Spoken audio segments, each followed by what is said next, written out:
이곳이 제 작업실입니다. 별거 없죠?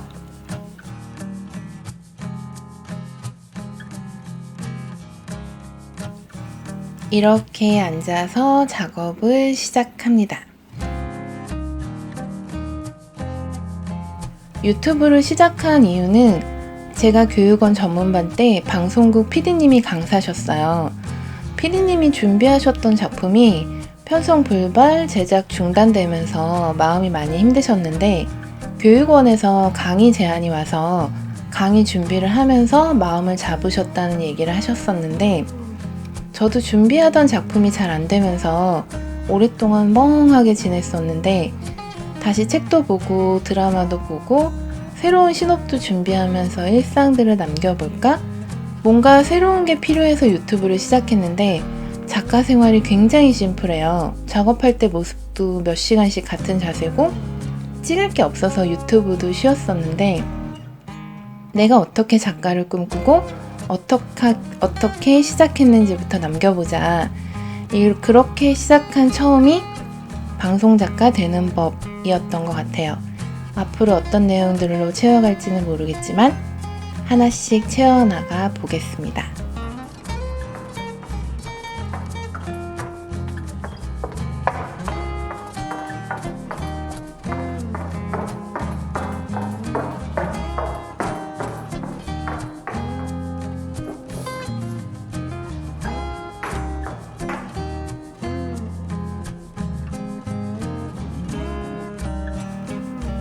저는 보조작가를 2번 했습니다. 2가지 경우를 비교해서 말씀드릴게요. 첫 번째 작가님은 남자분이셨고요. 2번째 작가님은 여자분이셨습니다.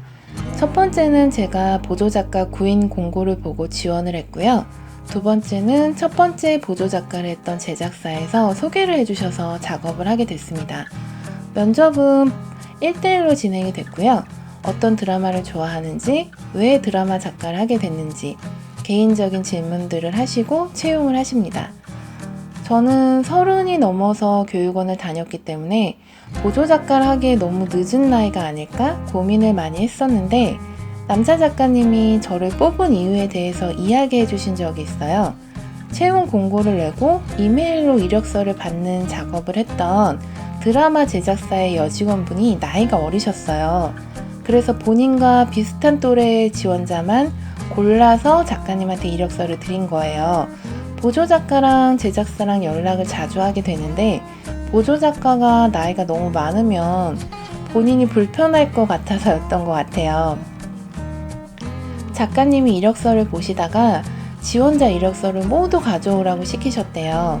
보조작가도 사회생활이기 때문에 작가님은 어느 정도 사회생활 경험이 있는 사람을 원하셨고 제 전공이 건축이라는 것도 재미있어서 뽑으셨대요. 2번째 작가님은 오랫동안 함께했던 보조작가분이 본인 작품을 하기 위해서 그만두신 상태였는데 갑자기 편성이 잡히면서 보조작가를 뽑게 되셨는데 이미 저보다 먼저 같이 작업을 시작했던 2명이 있었는데 보조작가는 대본을 잘 읽어야 해요. 흐름을 잘 읽어야 된다는 얘기죠. 2명을 비교해보면 한 명은 대본은 잘 읽지만 성격이 강하고 한 명은 대본은 좀 잘 못 읽지만 성격은 둥글둥글한 편.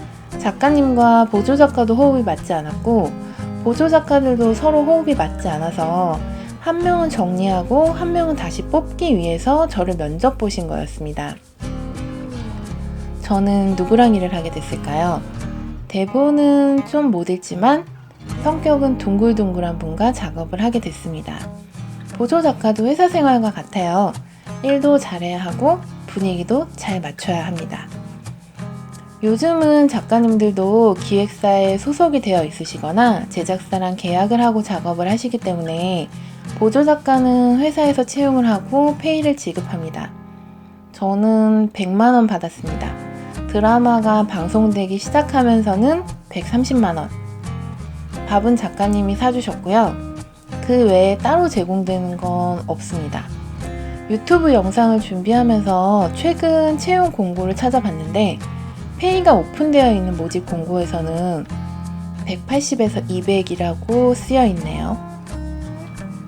남자 작가님은 오전에 출근하셔서 오후에 퇴근하시는 스타일이셨고요.